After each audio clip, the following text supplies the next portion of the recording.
Nah, sebetulnya buku ini juga menjadi patokan atau panduan ketika, ekonomi kita misalkan, terjadi goncangan-goncangan kembali tidak hanya, ketika pandemi gitu ya. Kemudian dari berdasarkan pengalaman kami di lapangan bahwa, UMKM, bisnis UMKM yang bertahan di masa pandemi adalah UMKM yang tidak, gaptek dengan teknologi ya, atau menggunakan, teknologi di dalam, proses, namanya operasionalnya. Ya, kalau kita lihat saya lihat ketika pandemi 19 banyak usaha UMKM yang tutup karena memang masih menggunakan, secara manual ya, atau tidak menggunakan teknologi. Dia menjualnya hanya, langsung di tempat gitu kan, ataupun, secara tradisional, tapi dia tidak mengerti dan tidak paham mengenai penjualan marketplace. Kemudian yang saya lihat di daerah waktu itu, di daerah Grand Indonesia, itu ada kedai kecil yang tidak besar sekali, tapi dia ternyata di pandemi COVID-19 itu bahkan omsetnya bisa, tinggi ya. Ternyata saya tanya, mereka memanfaatkan teknologi di dalam penjualannya, yaitu terutama menggunakan, GoFood, kemudian ShopeeFood, bahkan, menggunakan berbagai media sosial. Kemudian, yang kita lihat lagi di sini bahwa, ketika terjadi COVID-19 itu, pertumbuhan ekonomi itu ataupun, mengalami penurunan sampai paling rendah itu ya adalah -5,3% ya pada kuartal kedua tahun 2020. Dan kalau kita lihat, provinsi yang memiliki UMKM tertinggi itu diduduki oleh Jawa Barat, kemudian Jawa Tengah, Jawa Timur, DKI Jakarta, Sumatera Utara, Banten, Sumatera Selatan, dan Sumatera Barat. Ini adalah beberapa UMKM yang, jumlahnya terbesar ada di Jawa Barat. Kemudian kalau kita lihat informasi dari Kementerian Koperasi pada tahun 2020, wabah COVID tersebut itu berdampak pada lebih 163.000 UMKM. Nah, kemudian penelitian kami ini yang dijadikan buku ini adalah UMKM di bidang kuliner, karena memang salah satu, usaha UMKM yang paling, banyak, mendominasi adalah kuliner ya. Kemudian, ketika terjadi goncangan atau, COVID-19 itu banyak sekali usaha yang, merasakan, berkurangnya pendapatan, pemeriksaan karyawan, perubahan jam operasional, pemotongan biaya operasional, dan kondisi yang dinyatakan bangkrut gitu ya, Bapak Ibu. Kemudian yang akhirnya memaksa UMKM untuk bisa mempertahankan posisinya, eksistensinya, dan reputasi usaha. Nah, ini di sini reputasi merupakan aset yang berwujud yang menggambarkan citra dan kredibilitas organisasi di mata stakeholder. Kalau Bapak Ibu paham, kalau Bapak mungkin mau makan ayam goreng, dia pasti yang teringat pertama kali pasti ayam Suharti misalkan seperti itu. Bapak pengen, beli kendaraan motor itu yang dicari pasti Honda misalkan, itu kan reputasi perusahaan. Jadi orang itu udah nggak pikir panjang kalau pengen makan sesuatu atau pengen membeli sesuatu, yang dipikirkan adalah, suatu merek tertentu, maka itulah yang dijadikan, reputasi perusahaannya itu sangat baik. Kemudian, kita lihat bahwa di sini banyak UMKM ketika terjadi pelemahan pertumbuhan ekonomi, kita lihat juga sekarang saat ini daya beli masyarakat juga turun, ini juga sangat sangat, sesuai ya dengan kondisi saat ini. Jadi UMKM juga mengeluhkan ya, dengan adanya daya beli masyarakat yang menurun, sehingga, efeknya juga hampir dengan COVID-19 yang walaupun belum separah COVID-19 yang mengakibatkan banyaknya, kebangkrutan bahkan sampai kepada penutupan usaha. Tapi mereka sudah menyatakan bahwa, cash flow mereka, pendapatan mereka, laba mereka sudah mengalami penurunan.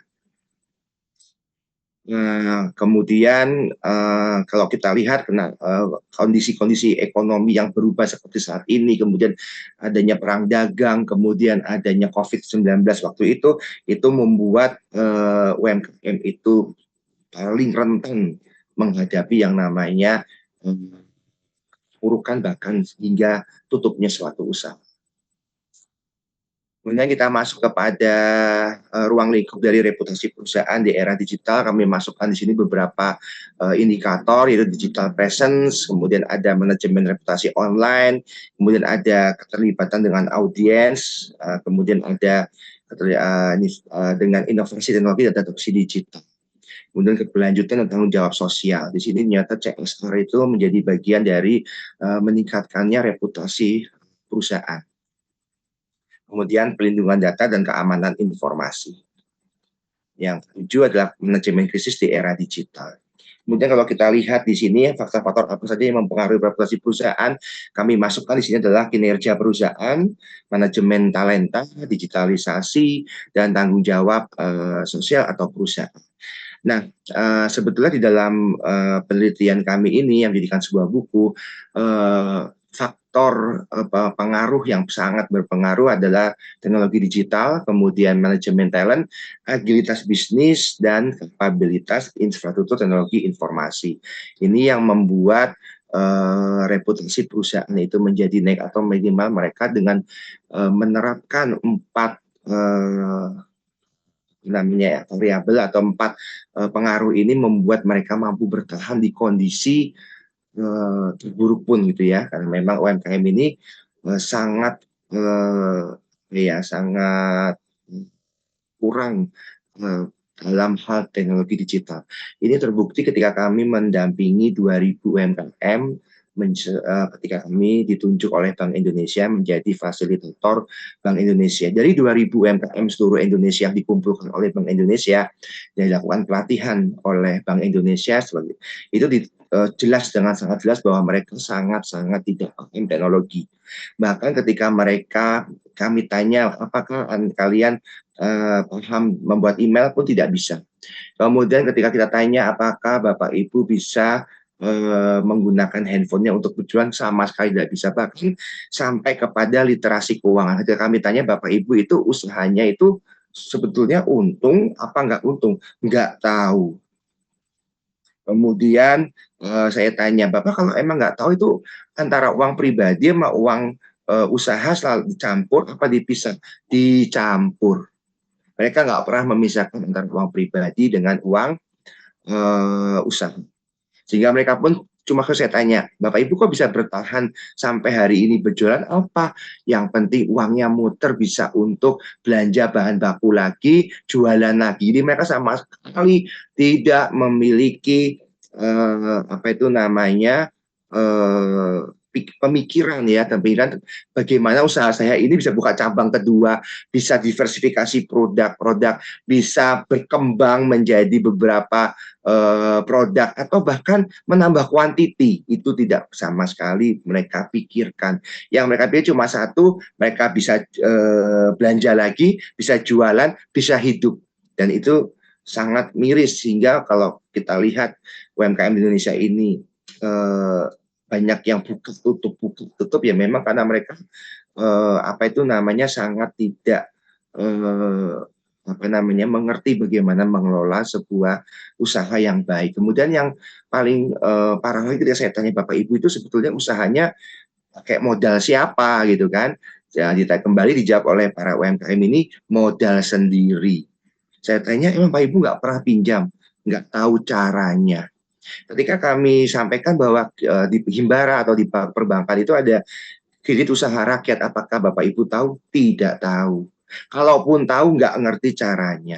Padahal kalau kita lihat regulasinya, lihat aturan dari perbankan bahwa kalau pinjaman di bawah 100 juta itu cukup, hanya mengajukan dengan, apa namanya, KTP yang mengajukan pinjaman plus pencatatan saja. Dan mereka itu tidak pernah sama sekali mencatat. Kenapa Bapak Ibu mereka kalau kita tanya, "Kok nggak pernah mencatat Pak, keluar masuknya, pendapatan dan pengeluaran?"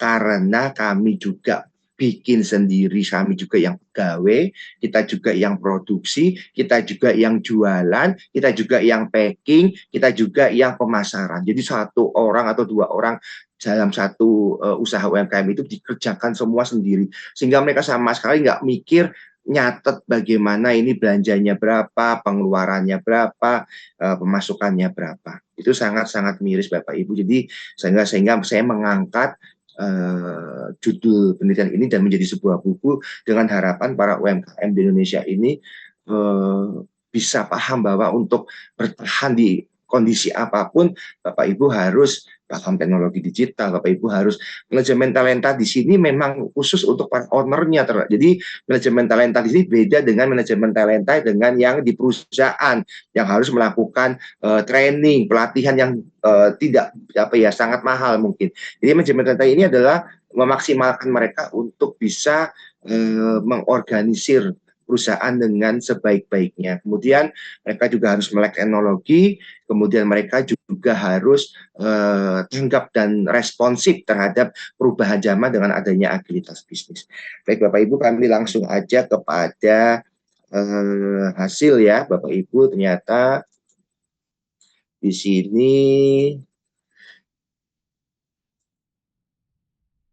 sini saya masukkan ke dalam manfaat dari penelitian ini ke dalam buku juga, bahwa yang pertama memberikan kontribusi literatur dengan menggali lebih dalam tentang teknologi digital, manajemen talent.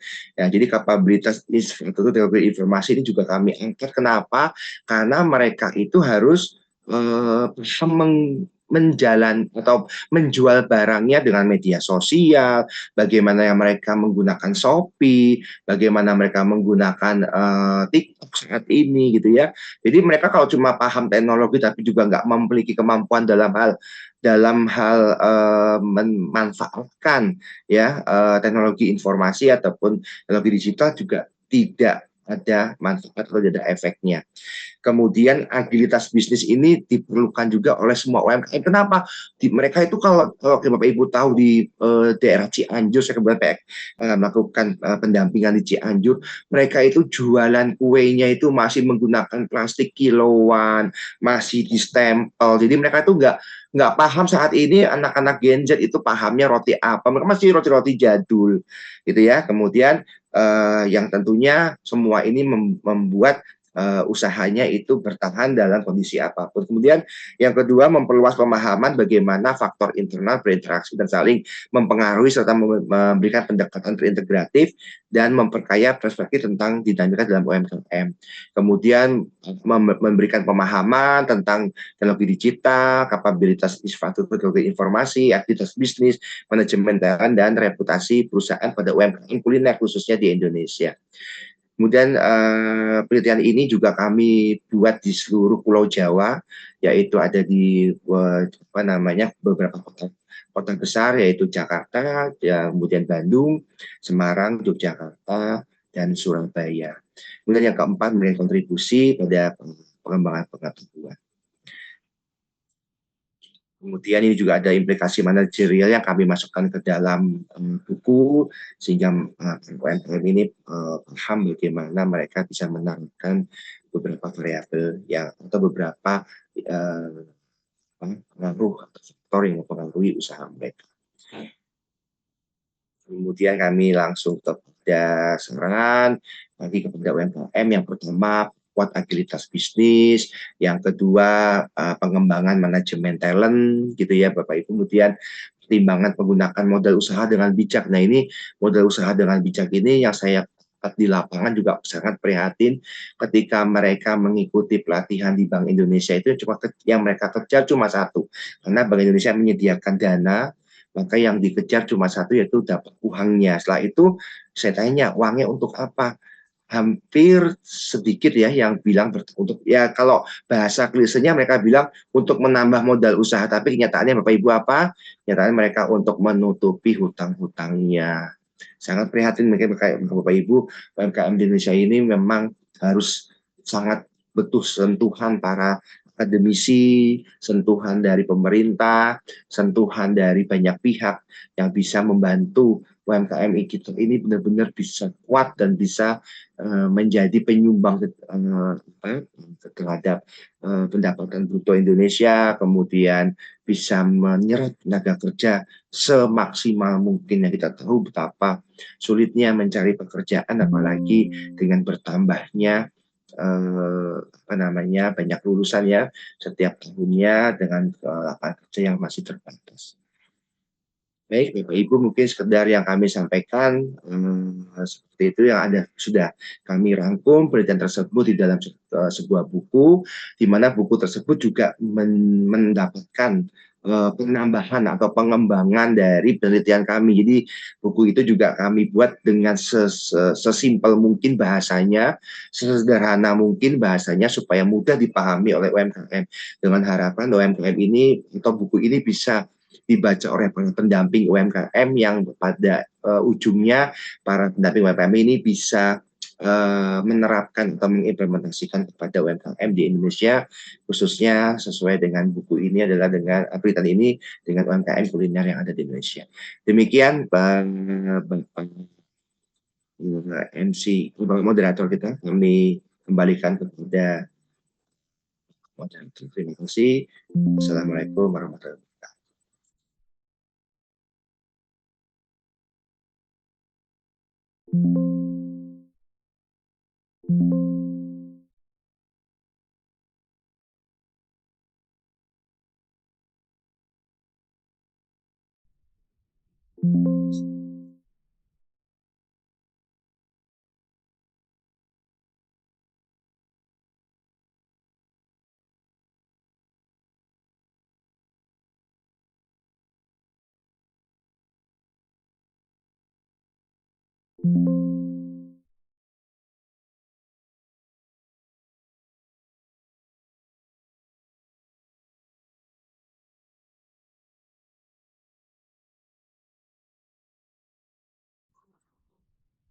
Mungkin Bapak Dr. Nicholas mungkin bisa.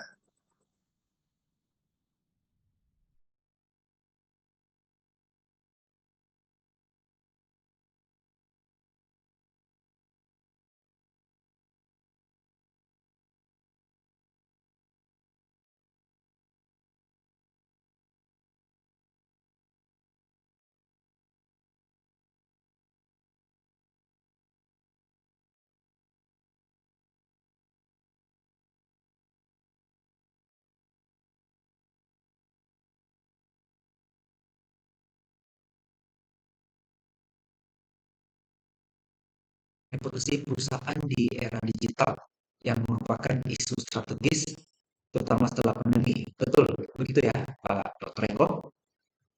Kemudian pendekatan dari buku ini menggabungkan teknologi digital, manajemen talenta, dan agilitas dari bisnis. Kemudian buku ini memiliki keunggulan pada data dan referensi yang membuat banyak rujukan penelitian terbaru, survei UMKM yang tadi dikatakan langsung turun ya ke lapangan, nah itu sangat bagus. Kemudian juga ada mengambil data dari Badan Pusat Statistik. Kemudian buku ini juga menjadi aplikasi praktis untuk UMKM, membahas penerapan teknologi digital dan manajemen talenta dalam konteks bisnis kecil dan menengah. Adapun ya namanya kita mencipta sebuah karya ya, pasti akan ada kelemahan. Ya, tidak mungkin 100% sempurna. Ya, saya sendiri menulis juga pasti ada kekurangan ya. Jadi kita bisa sama-sama belajar untuk ini. Kalau dari sisi bahasa, memang ini cocoknya untuk akademisi dan praktisi. Sehingga kalau untuk yang pembaca awam, mungkin ya, butuh pemahaman lebih dalam. Ya, memang ini bukunya memang kategori buku untuk pendidikan tinggi memang. Kemudian studi kasus itu nanti bisa diperdalam lagi, bisa diperbanyak lagi, sehingga nanti implementasi di lapangan itu bisa digali lagi. Jadi contohnya apa, penerapannya apa, semuanya bisa dalam satu paket buku. Kemudian visualisasi dalam buku. Ya kita kalau menulis itu rupanya harus ada seni juga ya Pak Dr. Limpo. Kalau kita membuat tabel, membuat grafik, ya saya tadi ada lihat gambar-gambar ada juga. Tapi kan kadang tabel itu biasanya kalau ke luar negeri itu kan bikin berbeda ya tabelnya. Lebih bervariatif dan lebih berwarna. Nah, kita di Indonesia agak kurang ya seperti itu memang. Saya sendiri juga kurang. di bidang itu. Nah, jadi buku ini cocok untuk praktisi bisnis dan UMKM.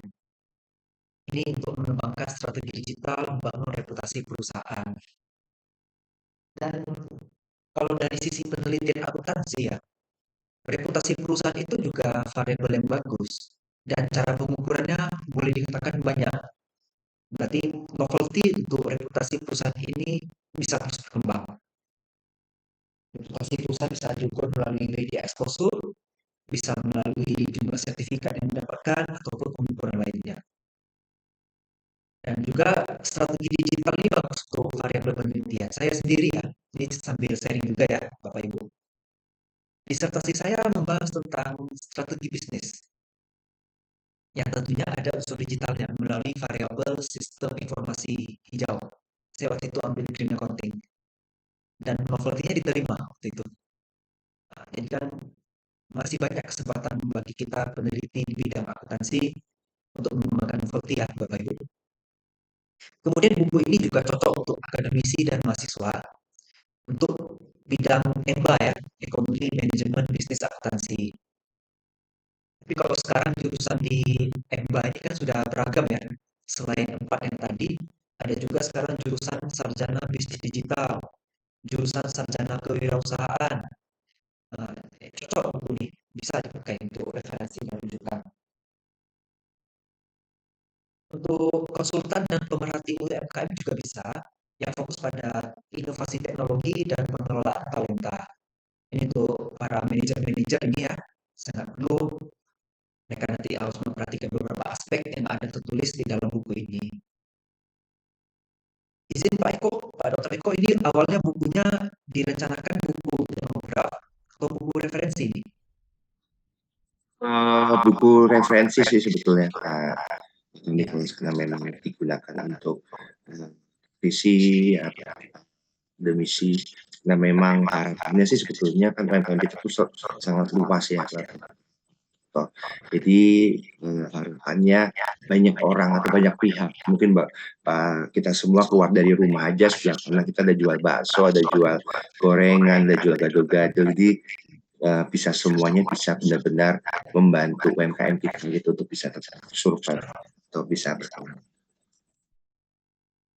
ya, itu bagus Pak. Nah, untuk review berikutnya kita coba lihat per babnya ya. Mohon izin sebentar saya angkat laptopnya, Bapak Ibu.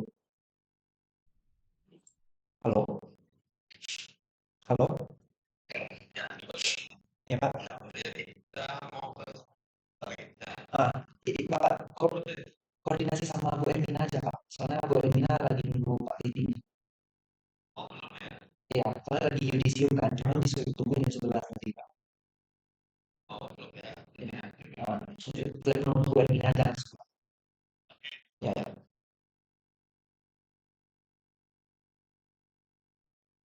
Oke, maaf tadi ada telepon ya. Kita lanjut untuk bab 1 ya.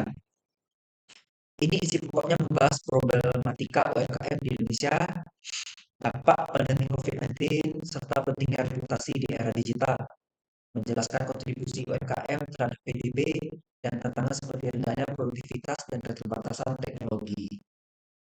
Nah, kekuatan utama dari buku ini ada data statistik terkini, yaitu PDB dan dampak pandemi. Ini memberikan landasan kuat menghubungkan isu reputasi dengan realitas UMKM sangat relevan.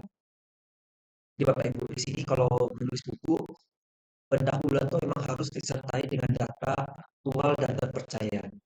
Kalau hanya berupa opini, itu agak kurang bagus. Sama seperti membuat penelitian ya Bapak Ibu. Konsepnya sama. Adapun yang menjadi catatan untuk bab 1 ini, untuk analisis faktor internal dan eksternal itu bisa diperdalam lagi. Kemudian implementasi digitalisasi juga bisa kita tambahkan. Untuk bab 2 yang membahas reputasi perusahaan di era digital, isi pokoknya tentang konsep reputasi, dampak digitalisasi, dan indikator pengukuran reputasi. Ini mengacu pada model reputation quotient dan peran CSR. Kekuatannya di sini pembahasan teorinya bagus, lengkap ya. Kemudian dimensi pengukurannya juga bagus. ada referensi ke riset terbaru. Adapun yang bisa ditambahkan nanti untuk buku ini, eksplorasi case study yang berhasil di Indonesia, yang bisa menjaga reputasi melalui digitalisasi. Kemudian untuk bab 3, ada transformasi digital dalam manajemen SDM. Ini menyoroti peran transformasi digital terhadap pengelolaan SDM talenta, menguraikan fungsi MSDM seperti perekrutan, pelatihan, dan pengembangan dalam era digital. Izin Bapak Ibu, suara saya mesti terdengar jelas. Dengar Pak Dokter. Ya, terima kasih Pak Dr. Eko. Nah, jadi bab 3 seperti itu, transformasi digital ya dalam SDM. Bagian ini bagus karena menjelaskan hubungan antara teknologi dan human capital dengan baik. Tapi di sini nanti bisa ditambahkan lagi, mungkin untuk edisi revisi ya, strategi konkret bagaimana UMKM dengan keterbatasan dana bisa menerapkan transformasi ini. Ini baik juga nanti untuk ditambahkan. Kemudian yang berikutnya, digital teknologi. Sebentar saya sambil buka bukunya juga. Nah, di sini kan ada bahas definisi dan inovasi dan dampak teknologi pada organisasi. Contohnya seperti IoT, Big Data, Cloud, e-commerce. Ini sudah komprehensif, sudah bagus. Ini menjelaskan teknologi digital juga sudah cukup. Nah, nanti ini bisa ditambahkan roadmap implementasi untuk UMKM. Karena topik utama kita di UMKM, ya seperti kita ketahui UMKM ini kan kadang masih belum memikirkan untuk apa ya pasang IoT ya di bisnis. Ya, memang begitu kenyataannya. Banyak UMKM masih berpikir seperti itu. Nah, itu kalau ada roadmap pemasangan implementasinya itu akan lebih baik. Karena kalau di perusahaan besar kita pasang IoT, pasang cloud, mereka bisa langsung. Tapi UMKM kan belum bisa. Maka itu kita buat roadmap misalnya di semester pertama apa yang harus kita lakukan, di semester kedua apa lagi yang harus kita lakukan sampai benar-benar terimplementasi. Untuk bab 5, di sini kapabilitas infrastruktur teknologi informasi. Ini ada menjelaskan peran infrastruktur, hardware, software, jaringan dalam bisnis informasi. Analisisnya di sini infrastruktur itu merupakan hal yang penting sebagai dasar kebersihan digitalisasi. Nah, nanti bisa ditambahkan model pembiayaan infrastruktur yang sesuai dengan UMKM.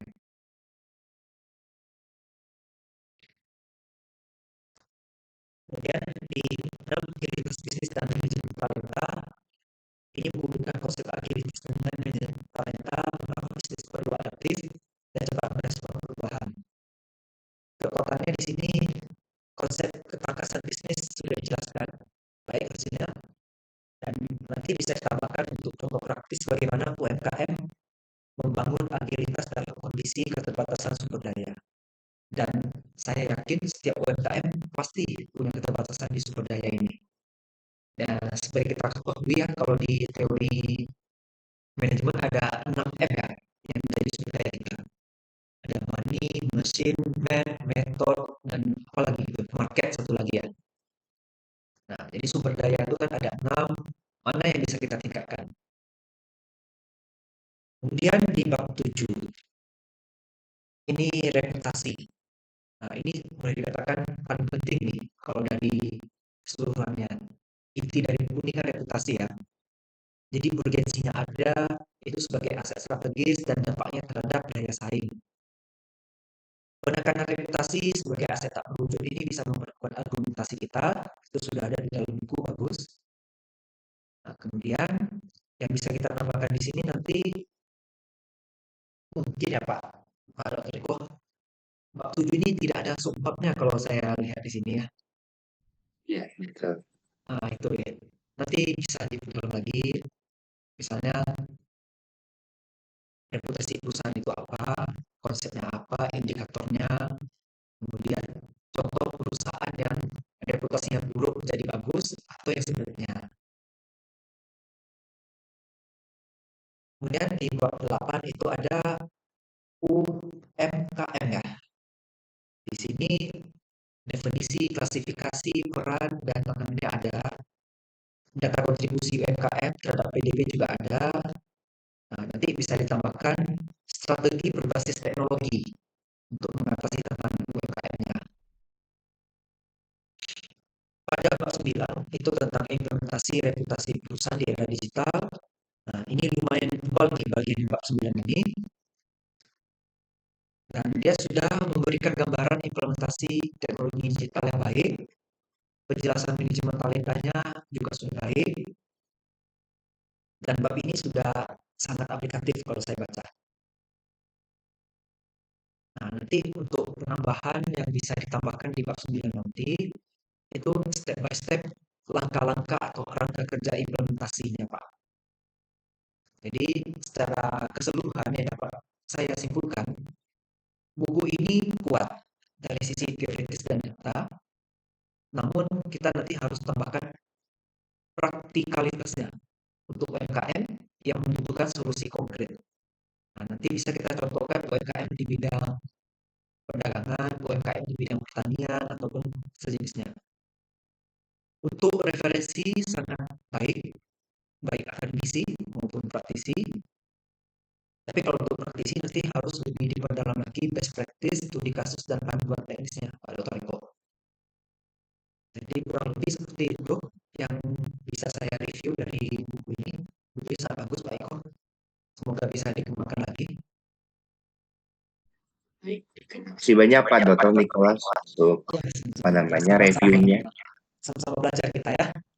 Terima kasih banyak Pak Dokter.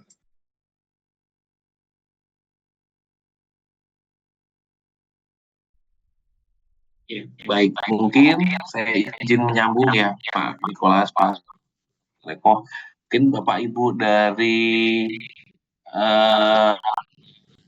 yang hadir siang hari ini mungkin ada yang ingin bertanya atau ingin berdiskusi, mungkin dipersilakan Bapak dan Ibu.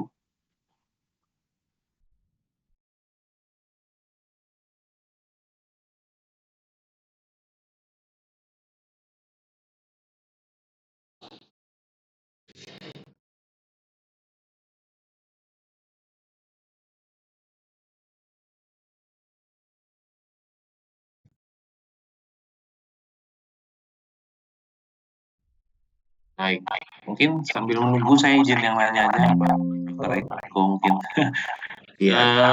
Boleh tahu Pak, mungkin sampai mungkin saya terlewat ya, untuk buku ini kira-kira udah sampai prosesnya bagaimana Pak? Mungkin apakah sudah ada di penerbit atau nanti kita bisa akses, kira-kira kapan? Sudah, betul. Untuk bukunya sudah publish, sudah diterbitkan. Untuk aksesnya nanti coba saya cek linknya ya, Pak. Nanti kami coba linknya ada di sana secantiknya. Gitu. Tapi untuk buku ini sudah, alhamdulillah sudah diterima oleh beberapa pendamping. Kemudian sudah diterima oleh beberapa Civitas Academy juga sebagai bentuk bentuk sumbangsih kepada penggiat UMKM, sehingga penggiat UMKM ini kalau disuruh baca pasti mereka bagi mereka hari ini jualan, hari ini mereka produksi gitu ya, nggak sempat. Jadi memang pendekatannya yang membaca adalah para Civitas Academy, para mahasiswa gitu ya, kemudian para praktisi, para pendamping, kemudian mereka yang menerap atau istilahnya menjelaskan secara detail langsung seperti Dr. Nikos tadi bilang, langsung praktek gitu ya. Jadi dinyatakan nih Bapak sudah menggunakan teknologi apa aja untuk operasional sehari-hari ya. Mereka belum ini. Yang paling penting dan sebetulnya paling urgent yaitu selain apa tuh namanya, selain dari teknologi, literasi keuangan. Nah ini dia, mereka Mereka semua ditanya pasti butuh modal, ditanya butuh pinjaman, ditanya pasti butuh suntikan dana, tapi mereka tidak memiliki sama sekali pencatatan dan pelaporan keuangan, sehingga cocok sekali buku ini dibaca atau bisa ditelah oleh para akademisi, terutama adalah jurusan akuntansi. Kenapa? Karena memang syarat utama dari perbankan ketika mereka mau pinjam uang ya memang minimal di bawah 100 juta itu ada pencatatan. Setelah itu di atas 100 juta maka wajib ada pembukuan, dan itu membuat UMKM kita selalu menggunakan modal sendiri. Nah, modal sendiri ini kalau dipakai untuk pribadi juga akhirnya lama-lama tergerus. Tergerus yang lama-lama akhirnya mereka tidak bisa berproduksi karena kehabisan dana atau kehabisan modal. Demikian informasinya. Terima kasih banyak. Ya, baik, terima kasih Pak Eko. Oke, berarti nanti boleh disampaikan, nanti bisa mungkin kita bisa taruh tekan juga di WAG ICMA ya, Keluarga Besar ICMA, untuk saling support ya mungkin dan menambah wawasan terus sekali UMKM ya. Apalagi kan di Indonesia ini potensi UMKM-nya sangat luar biasa besar ya. Banyak sekali dari Sabang sampai Merauke yang tentunya jika dikolaborasikan, digabungkan dengan ilmu akuntansi ini dan tentunya teknologi digital maupun manajemen talenta ini akan jadi satu kekuatan yang besar ya untuk perekonomian. Baik, Bapak dan Ibu, mungkin ada yang ingin bertanya? Ya. Saya boleh nanya sedikit nggak gitu? Oh, silakan Bu Fadila. Oke, Pak Eko, sebenarnya kan saya kan salah satu pengurus inkubator bisnis di kampus saya, Pak, kayak gitu. Kebetulan saya itu dapat bagiannya itu inkubasi, jadi saya memang tugasnya bikin kurikulum kayak gitu. Nah, karena latar belakang saya akuntansi, saya pahamnya akuntansi, Pak, kayak gitu.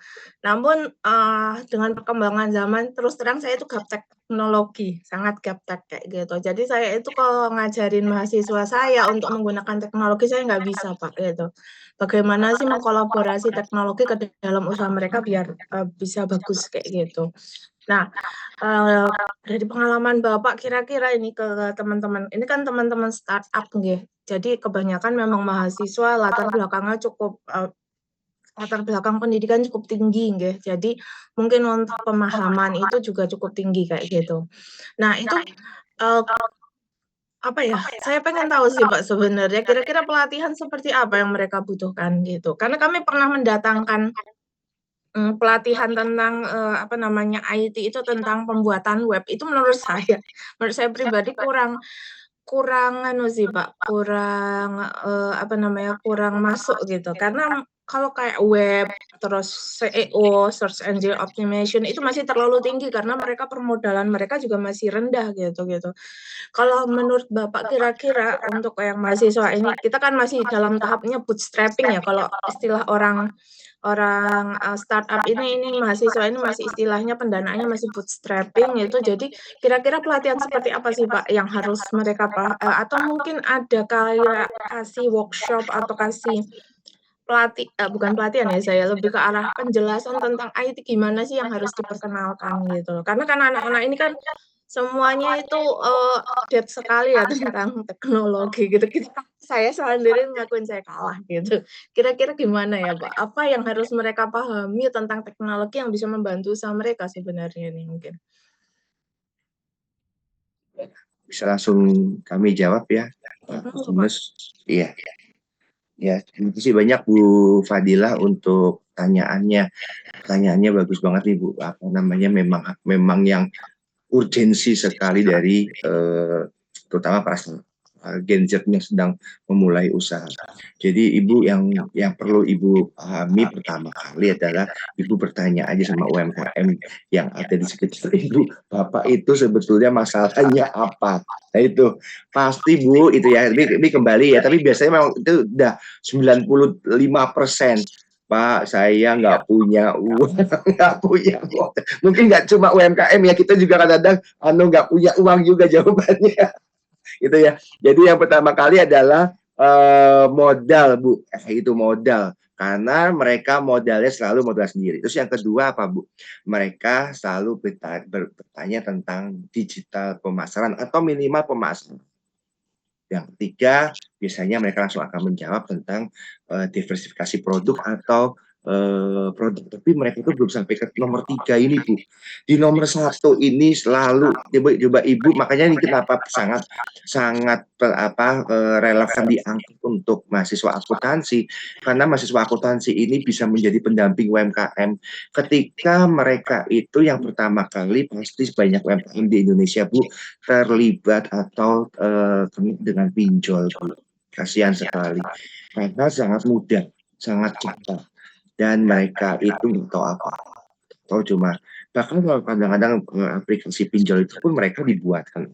Ya, dibantu sama tetangganya yang paham. Tapi yang sangat memprihatinkan adalah mereka itu terjebak lah ya dengan bunga yang sangat tinggi. Nah, ya kita tahu bahwa Bapak Ibu, saya juga kemarin baru sekali dengan Kementerian UMKM, kemudian dengan Bappenas. Bapak Ibu, ini nggak pernah dengar nggak ternyata Basnis Badan Zakat Nasional itu ada dana 50 triliun yang nggak ngerti mau diberikan kepada siapa. Dengan harapan adalah itu yang kita nggak paham, itu cuma tahunya cuma satu, selalu ke bank. Padahal banyak organisasi nirlaba yang bisa memberikan bantuan.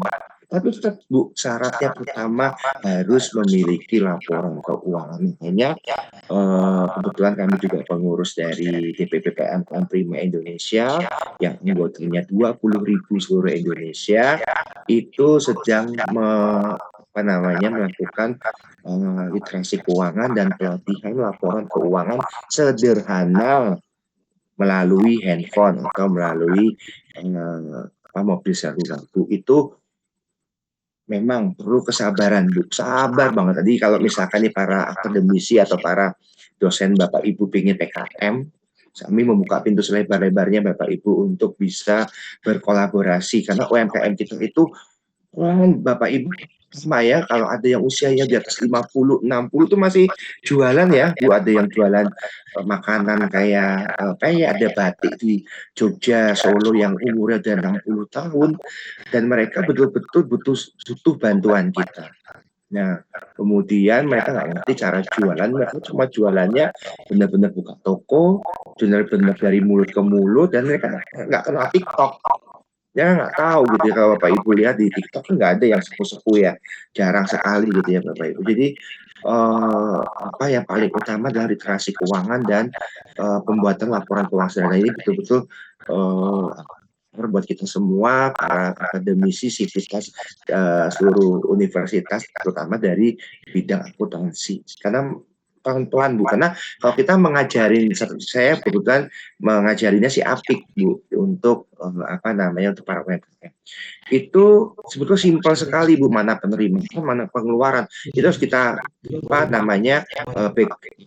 harus kita jabarkan satu-satu pelan-pelan. Ini namanya pembelian, ini pembelian bahan baku. Kita harus benar-benar pelan-pelan ngajarinya. Saya ketika di BI untuk ngajar itu satu kloter, satu batch itu isinya kurang lebih 200 orang. Itu apalagi 200 orang ya, dibantu oleh 2 asisten, itu juga 4 hari, Bu. 4 hari pun itu banyak sekali. Kita udah sampai titik ini masih ada yang kendalanya di handphonenya nggak supporting, nggak bisa download lah, banyak sekali ya, Bu. Jadi PR-nya sebetulnya bagi kita para sivitas dunia akuntansi ini sangat besar untuk membesarkan. Jadi itu, Bu, PR yang pertama dalam membuka akses pintu-pintu kepada UMKM untuk bisa mendapatkan permodalan, terutama minimal jalur itu, link itu akan terbuka ketika kita sudah memiliki laporan keuangan minimal 3 bulan terakhir, itu yang diminta oleh semua pihak ya. Yang kedua ya memang digital marketing ini yang kita harus. Jadi nggak usah bikin website dulu, bukan, memang mereka nggak ngerti. Karena yang mereka utamain cuma satu, Pak, saya dibantu modal. Dah. Yang kedua, Pak, saya dibantu gimana nih jualan saya biar omsetnya naik. Dah cuma dua itu dulu, Bu. Itu kalau udah jadi kuat. Mungkin beda kali ya Pak, startup sama UMKM gitu Pak. Iya, betul. Gitu, nggih. Jadi kalau kami kan ketemu salah satu akselerator gitu. Jadi salah satu pengurus akselerator itu memang dan kemarin kami dapat saya itu kebetulan diundang buat acaranya di salah satu karena saya di Surabaya. Jadi kemarin itu ada salah satu kampus di Surabaya itu yang ngadain acara dengan Kementerian UMKM kayak gitu. Terus di situ ada salah satunya dari bukan penyandang dana ya, kita nyebutnya apa, Ventura, Venture. Dari Venture itu ngasih Ventura itu kayak lembaga peminjam, tapi biasanya memang sasarannya startup kayak gitu. Nah, itu memang benar kata Bapak, mereka teman-teman startup itu harus punya pendanaan gitu. Tapi biasanya sih yang jadi masalah adalah mereka itu untuk menyusun operasional, Pak, operasional. Kalau pendanaan, laporan keuangan itu, cukup bisa ya kalau kami tangani gitu loh dari kampus. Sebenarnya yang lebih ke arah kami itu lebih ke arah operasional kayak gitu. Karena teman-teman itu kan kalau itu kan banyak alat ukurnya ya, rasio alat ukurnya tuh banyak banget kayak gitu. Lah kadang itu teman-teman di teman-teman startup itu yang tenan startup, founder startup itu kebingungan gitu. Bu, gimana ya, mengkolaborasikan menggunakan ya tadi digital marketing-nya kayak gimana, terus apa, karena kan digital marketing kebanyakan mereka tuh hanya, "Bu, kami pasarkan di Shopee, Bu, pasarkan di TikTok." Tapi setelah saya baca itu banyak banget sebenarnya, alat-alat digital marketing yang bisa dipakai kayak gitu sebenarnya gitu. Kemudian yang kedua, tadi ada komentar, saya pernah Pak pakai si Apik gitu, pakai buat pelatihan kayak gitu juga saya pernah pakai. Tadi sama, saya juga saya pakai di Penmas, kendala yang sama ya kendala yang sama ya saya hadapi gitu, karena susah banget ngadepin, gimana meminta gitu, meminta para ya kebanyakan pelaku UMKM itu orang yang sudah berumur yang sudah malas gitu loh, sudah malas untuk apalagi itu kan pencatatan harus rajin ya Pak, gitu. Nah itu yang paling susah itu adalah konsistensi kalau saya ngelihat gitu sebenarnya, memang itu seperti itu. Dan sebenarnya saya pengen penggunaan si Apik juga, kalau ada sih entah karena kan waktu saya melakukan pelatihan dengan si Apik itu, tidak ada videonya, tidak ada video penggunaannya kayak gitu. Terus itu saya nggak tahu sampai sekarang masih dipakai atau enggak karena saya buat latihan tuh sudah sekitar 3-4 tahun lalu kayak gitu. Jadi akhirnya karena tidak menurut saya sih pribadi, saya boleh komen ya Pak, menurut saya pribadi si Apik itu kurang user friendly gitu menurut saya, karena guidance buku user guide-nya nggak ada, terus, itunya nggak ada kayak gitu, kurang user friendly. Jadi akhirnya saya tidak menggunakan itu gitu loh. Jadi akhirnya saya ngajarinya ke mahasiswa itu menggunakan manual kayak gitu, mau tidak mau manual kayak gitu. Nah itu sebenarnya kalau saya pengen kalau memang ada pelatihan si Apik itu saya pengen terutama user guide gitu, biar bisa dipakai juga sama teman-teman mahasiswa, karena kadang kita ketika ikut lomba itu pasti persyaratan pertama adalah, adanya laporan keuangan. Nah kalau ada si Apik itu kan mereka lebih enak bikinnya, jadi mereka tinggal masukin entry data, nanti sudah jadi data, laporan keuangan sudah jadi gitu. Tapi itu kemarin waktu saya terakhir pakai belum ada user guide, jadi kurang user friendly banget kalau menurut saya itu, seperti itu. Nah itu sebenarnya saya mau tanyakan tadi, untuk yang tadi, dari digital gitu, digital marketing sih sebenarnya nggak hanya CEO, nggak hanya, SEO itu nggak hanya, web dan nggak hanya yang lainnya. Karena kalau saya dengar gitu, banyak banget sih sebenarnya, aplikasi digital yang bisa digunakan dalam operasional perusahaan gitu, dan bisa disesuaikan dengan kebutuhan tiap perusahaan sebenarnya gitu sih yang jadi pertanyaan gitu. Tapi kalau memang ada usulan gitu Pak, mungkin kita ini ke agak yang levelnya yang bukan hanya mungkin karena Bapak sudah ngadepi ya pasti sepemahaman saya sudah, "Oh ini bisa pakai ini," gitu-gitu. Maksud saya mungkin ada insight gitu loh tentang ke sana gitu. Gitu. Kalau gimana? Baik, Bu. Monggo, Pak. Iya, Bu Faradila. Iya, Bu, kalau itu kata Ibu tuh, kata Ibu tuh kalau harinya saya juga sempat coba jualan gitu ya, tapi apa namanya tidak, ya cuma masang barang, kemudian tidak ada supporting dari apa yang lain, itu nggak ada yang ngelihat. Iya, benar Pak, benar. Jadi ini kok dia cuma buat trial aja. Saya cuma trial nih kalau UMKM kita kan ataupun orang-orang yang startup yang nggak mungkin nggak paham harus ngapain kan cuma naruh barang terus dia udah nunggu siapa tahu ada yang lihat, siapa tahu ada yang komen, siapa tahu ada yang DM atau ada yang nanya gitu kan. Ternyata betul Bu, kalau kita tidak ada supporting dari apa namanya kemampuan dari pihak penjual selain cuma masang barang itu nggak akan laku, apalagi dengan berbagai strategi sekarang ya Bu yang kita lihat ada Ambiar lah, ada Payday lah dan sebagainya. Memang kita harus apa ya Bu, kalau kita punya akun di suatu marketplace itu kita harus terus meningkatkan apa namanya skill kita ya Bu, kemampuan kita apa yang lagi tren saat ini, apa yang lagi terjadi saat ini. Jadi kalau dikatakan Ibu tadi betul, teknologi-teknologi apalagi yang bisa digunakan. Nah ini kan teknologi terus berkembang ya Bu. Apalagi dengan AI ya Bu. Jadi ya udah sekarang ini yang sedang lagi apa namanya sangat supporting teknologi ya dengan AI Bu. Walaupun memang ada beberapa kelemahan tentunya. Ya tinggal bagaimana kita apa namanya membuat prom-promnya sehingga membantu Bu, minimal membantu dalam hal menaikkan jumlah apa viewer, menaikkan rating dan sebagainya. Memang yang dilihat orang sih saat ini memang saya sampai juga kaget juga ya Bu.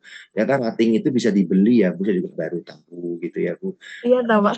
Ya, banyak perusahaan yang menawarkan Bu, ternyata Pak mau nggak Pak ratingnya dinaikkan dengan cara ya udah nanti dia punya buzzer Bu, punya apa itu Bu, punya tim gitu Bu, bahkan sampai pada tim digitalnya Bu. Tim digital itu maksudnya memperbaiki gambar, memperbaiki semuanya Bu. Nah itu yang memang nggak semua seperti kita tetap orang accounting ini paham ya Bu. Itu mungkin adalah ranah wilayahnya orang-orang ini ya Bu, sistem informasi, kemudian orang ilkom gitu ya, karena memang nggak gampang untuk menaikkan rating atau bahkan apa itu Bu bisa muncul di paling atas dan sebagainya. Itu banyak sekali yang datang ke saya juga, Pak mau nggak Pak ini ratingnya dijadikan 49.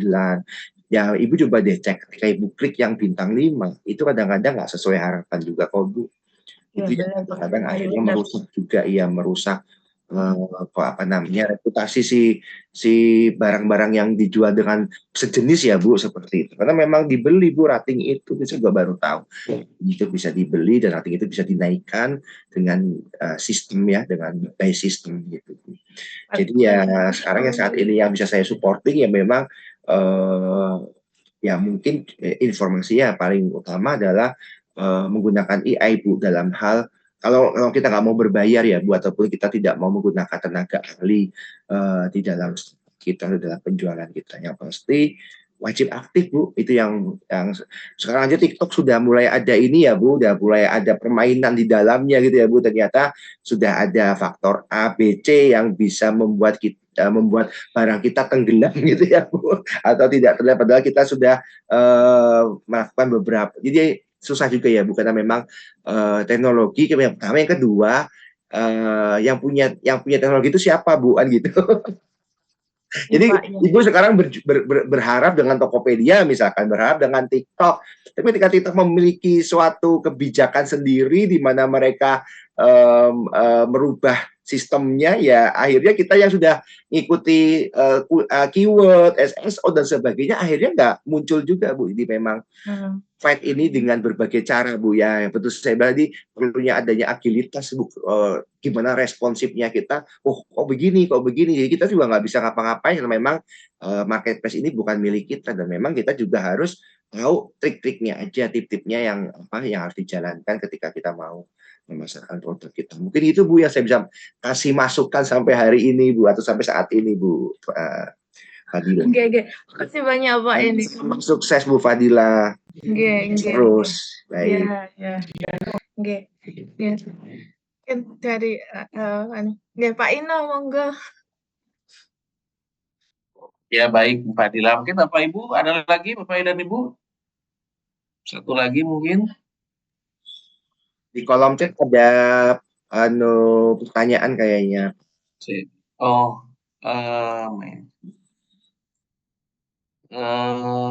saya enggak saya sih Pak. Bukan direct ya kali ya. Dia pertanyaannya apakah bisa membeli bukunya? Bisa, nanti bisa kontak ke kami kali ya, Pak Agustinus. Oh Iya, iya boleh. Baik. Pak Eko boleh sampaikan Pak, nanti kita akan taruh di teman-teman IJMA Pak, utama yang ini. Nanti mungkin bisa ditanyakan di grup peserta. Nanti mungkin kalau ada link pembeliannya Pak Eko, nanti bisa dikirimkan ke panitia. Nanti biar kami bagi di grup peserta kita aja. Ya Bu Fadila, terima kasih banyak Bu Fadila.